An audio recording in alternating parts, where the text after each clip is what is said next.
అందరూ అక్కడ ఖాళీ కూర్చోబెడతారు. అందుకని ఇప్పుడు ఎక్కువ అయిపోయింది. ఇప్పుడు చైర్స్ అవసరమైంది. Okay come on. ఇదిగో ఈ సమయంలో ఒక చిన్న స్కిట్ మీకు ఏంటంటే, మన ఇళ్ళల్లో ఎలా ఉంటారు, లాస్ట్ టైం కూడా ప్రసాద్ చూపిస్తున్నాం ప్రత్యక్షంగా ప్రాక్టికల్గా మీకు. మన ఇంట్లో ఎలా ఉంటారు, మన ఇళ్ళ జీవన విధానం ఎలా ఉంటుంది అది చూపిస్తారు ఇప్పుడు మీకు. అత్త కోడళ్ళు అనేది ఒక చిన్న స్కిట్ త్వరగా.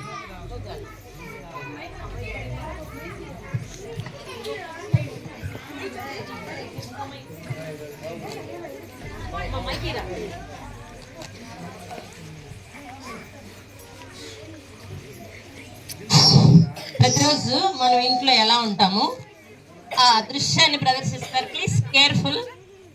మీరు నించుని వాళ్ళందరూ కూర్చోవాలి. నాకు నించుంటే అస్సలు చూడబుద్ది అట్లా మిమ్మల్ని. దయచేసి నేను చూడాలి అంటే మీరు అందరూ కూర్చోవాలి. వెరీ గుడ్, చాలా మంచి వాళ్ళు అందరూ, పిల్లలు పెద్దవాళ్ళు అందరూ కూడా. ఈ సమయంలో నా మాట వినాలి. మీ అందరికంటే వయసులో నేను పెద్దదాన్నే చెప్పొచ్చు నేను. దయచేసి నా మాట వినాలి. అట్లా తిరుగుతా ఉంటే నేను క్లాసులో పిల్లని కూడా ఊరుకోను. అందుకే నా దగ్గర చదువుతారు. తిరుగుతా అటు చూస్తా ఇటు చూస్తుంటే వాడికి లెసన్ ఎక్కడ.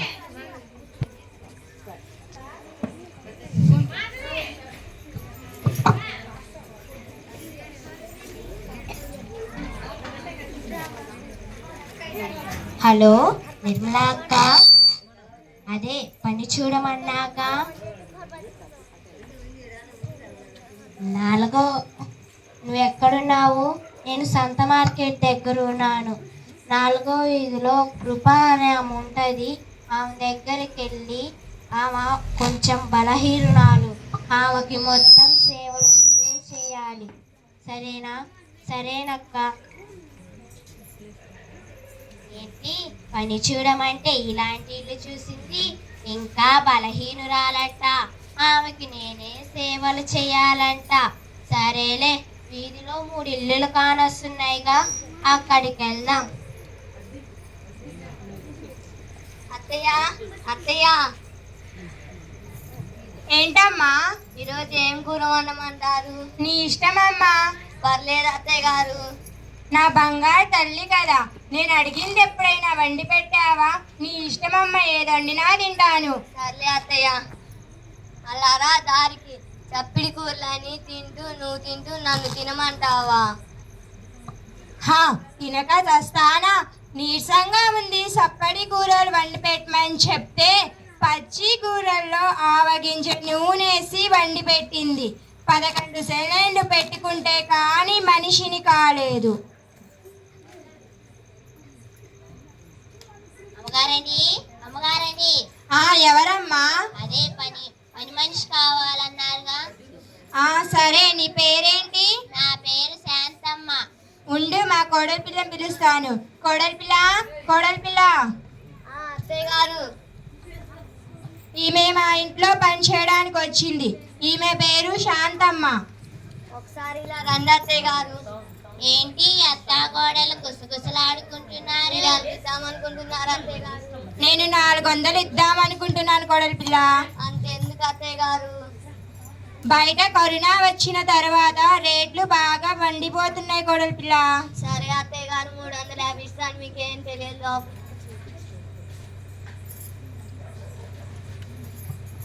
శాంతమ్మ అంటే మీరే కదా? అవునమ్మగారు. 300 ఇస్తాను. సరే అమ్మగారు. కుర్చీలు చూడు. అత్తయ్య గారి నుంచి 50 రూపాయలు లాభం తెచ్చుకున్నాను.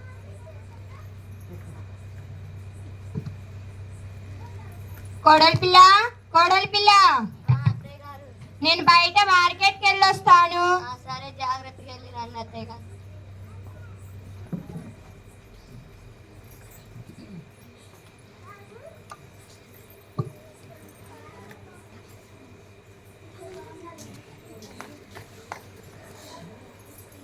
అమ్మో, ఇంత డబ్బు ఉంచుకొని 100 రూపాయలు అడిగితే ఇవ్వను గాక ఇవ్వరు. ఒక్క కట్ట తీసేద్దాం అత్తయ్య గారు వచ్చే లోపు. ఏంటి, తన ఇంట్లో అదే దొంగదానం చేసుకుంటుంది, మనం కొని వెళ్ళి ఒక నగ తెప్పేసొద్దాం.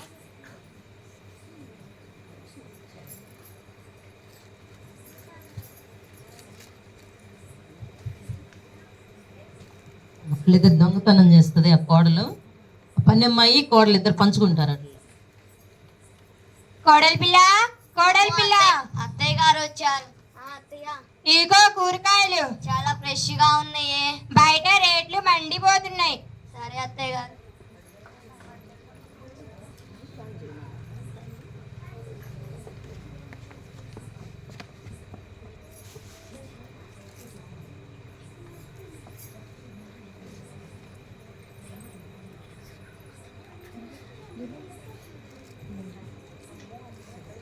అమ్మమ్మో, ఏంటి నా బీరువా తాళాలు తీసున్నాయి, అందులో డబ్బులు కట్ట కూడా మిస్ అయింది. ఏమై ఉంటుంది? కోడలి పిల్ల, కోడలి పిల్ల, అత్తయ్య గారు, నా బీరువా తాళాలు తీసున్నాయి, అందులో డబ్బులు కట్ట కూడా మిస్ అయింది. నువ్వేమైనా తీసావా? నేను తీయలేదు అత్తయ్య గారు.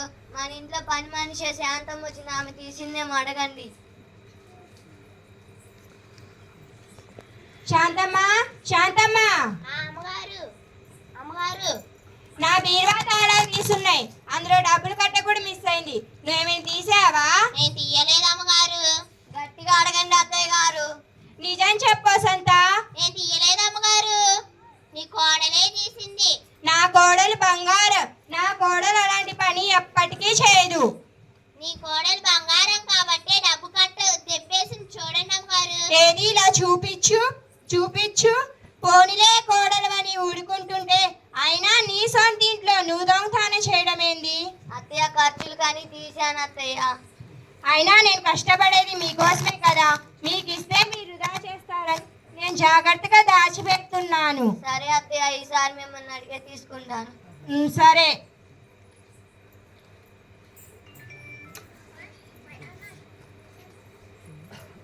అయినా నువ్వేంటి పని చేస్తావని పనిలో పెట్టుకుంటే ఎవరేం చేస్తున్నారో చూస్తూ ఉంటావా? అదేంటి అమ్మగారు, నీ కోడలు తెప్పేస్తే నన్ను అంటున్నారు. ఇంకా ఎవరైనా తెప్పేస్తే నన్నే అంటారుగా. మీరు వద్దు, మీ ఇల్లు వద్దు. ఎల్లెళ్ళు, నీలాంటి వాళ్ళు చాలా మంది వస్తారులే. ఆ ఇల్లు పోతే పోయిందిలే, నగ దొరికిందిగా.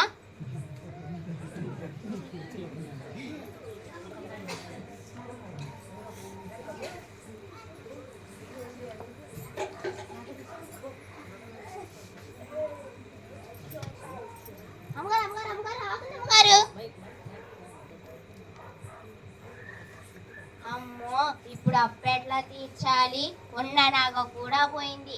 ఇంకా ఒక ఇల్లుందిగా, అది చూద్దాం.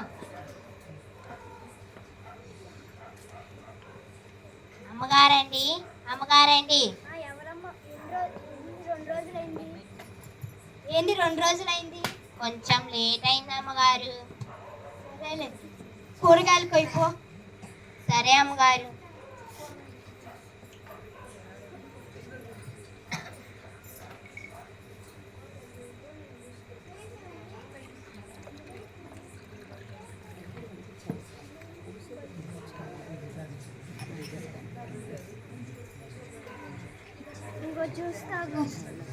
ఏంటమ్మగారు, మీరు తెచ్చారని నన్ను అడిగితే నేను ఇచ్చేదాన్నేగా. ఏం కాదులే అమ్మా. సరే అమ్మగారు.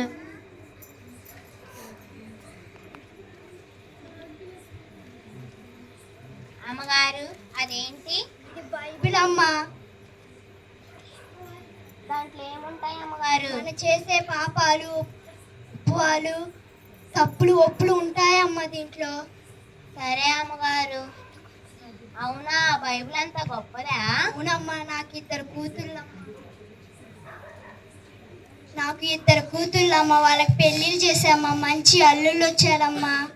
సరే అమ్మగారు, మీరు చదువుకోండి. నన్ను కన్న తల్లిలా చూసుకుంటారమ్మా. సరే అమ్మగారు, మీరు చదువుకోండి.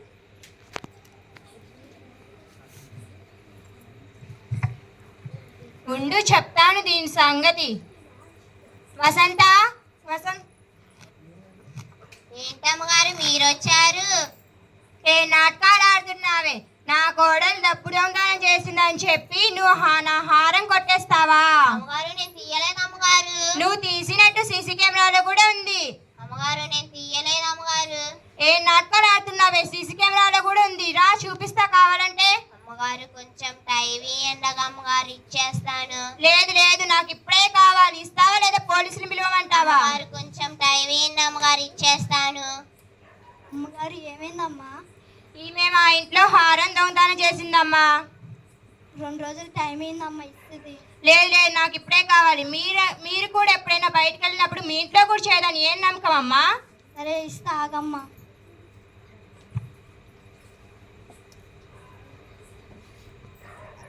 హలో అమ్మా, నాకు ఇప్పుడే 1,00,000 కోటు కావాలమ్మా, చెక్కు కావాలమ్మా, తొందరగా పంపి అమ్మా.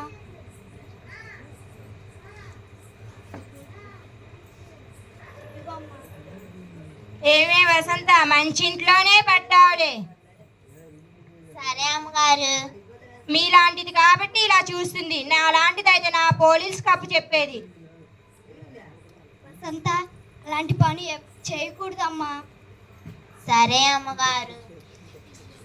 తన పిల్లని తెచ్చుకొని ఇక్కడే చదివిపించుకోమ్మా. థ్యాంక్స్ అమ్మగారు ఇచ్చినందుకు. నేను సహాయం చేస్తామ్మా. సరే అమ్మగారు. ఇద్దరు పిల్లని తెచ్చుకొని చదివిపించుకోమ్మా. సరే అమ్మగారు. నీ బాగోలు కానీ నేనే చూసుకుంటానమ్మా. సరే అమ్మగారు.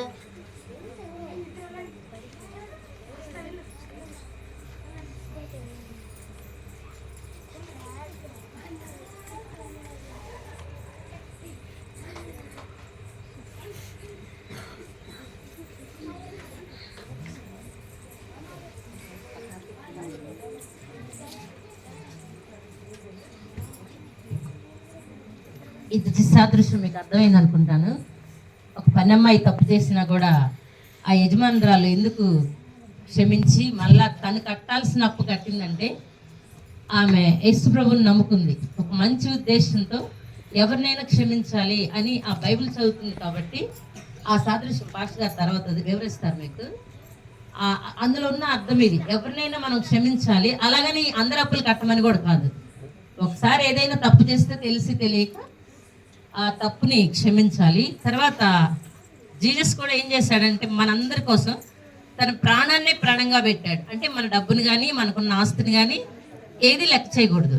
నేను చెప్పాను గత 2 సంవత్సరాల నుంచి పిల్లలకు కూడా ఏదైనా గిఫ్ట్స్ ఇస్తున్నామంటే ఆ ఉద్దేశంతోనే. నా దగ్గర ఉండి కాదు డబ్బులు, లేకపోతే నాకు ఇక్కడ ఎక్కువ ఫీజులు కట్టి ఎక్కువ కాదు. మీకు తెలుసు ఆ సంగతి. ఏదైనా మనం ప్రభు నిమిత్తం అంటే ఒక మంచి కార్యం చేయాలి అంటే దేవుని మనసుంటేనే చేస్తారు అన్న సాదృశ్యాన్ని పిల్లలు చూపించారు. మీకు ఎంతమందికి అర్థమైందో మరి నాకు తెలియదు. Thank you children. ఈ పిల్లలు రేమిడి చల్ల నుంచి వస్తారు.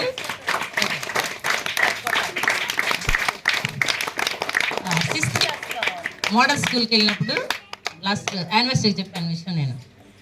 అక్కడ మేడం గారు ఇంగ్లీష్ రాదు, ఈ పిల్లలు ఎక్కడైనా ఇంగ్లీష్ నేర్పించండి అంటే మరొకరు ఎవరు ఈ స్కూల్లో చేర్పించండి, మేడం గారు ఇంగ్లీష్ బాగా నేర్పిస్తారని చెప్పి తీసుకొచ్చారు. 6th క్లాస్ తర్వాత వస్తుంది, మళ్ళీ 6th క్లాస్లో ఇక్కడ చేర్పించారు వాళ్ళ పేరెంట్స్. వాళ్ళు last year 7th class, last year కంటే చాలా షార్ప్గా తయారయ్యారు ఈ సంవత్సరం. అది ఎందుకు అంటే వాళ్ళని వెంటబడతా ఉంటాను నేను. ఏ ఒక్క నిమిషం కూడా వేస్ట్ చేయను. అందువల్ల పిల్లలు షార్ప్గా ఉన్నారు. Thank you for all.